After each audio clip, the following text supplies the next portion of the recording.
தமிழ் சினிமாவில் பிரபலமான நடிகை ஹன்சிகா மோத்வானி. தமிழ், தெலுங்கு, கன்னடம், மலையாளம், ஹிந்தி ஆகிய மொழிகளில் நடித்து புகழ் பெற்றவர் ஹன்சிகா.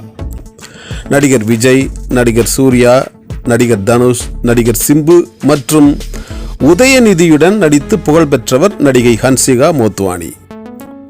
வாலு என்கிற தமிழ் படத்தில் நடிகர் சிம்புவுக்கு ஜோடியாக நடித்த பொழுது சிம்புவுக்கும் ஹன்சிகாவுக்கும் காதல் ஏற்பட்டது. இருவருக்கும் திருமணம் நடக்கும் என்று எதிர்பார்த்திருந்த நிலையில் ஹன்சிகா சிம்புவை ஏமாற்றிவிட்டு மும்பைக்கு ஓடிவிட்டார். கடந்த 2022 வருடம் டிசம்பர் மாதம் தொழிலதிபர் சொஹைல் கதூரியா என்பவரை திருமணம் செய்து கொண்டார் ஹன்சிகா. இந்த சொஹைல் கதூரியா நடிகை ஹன்சிகாவின் தோழியின் கணவர். முதல் மனைவியை விவாகரத்து செய்துவிட்டு நடிகை ஹன்சிகாவை இரண்டாவதாக திருமணம் செய்து கொண்டார் சொஹைல் கதூரியா. இந்த நிலையில் சொஹைல் கதூரியாவின் தங்கை மும்பை போலீசில் புகார் ஒன்றை கொடுத்தார்.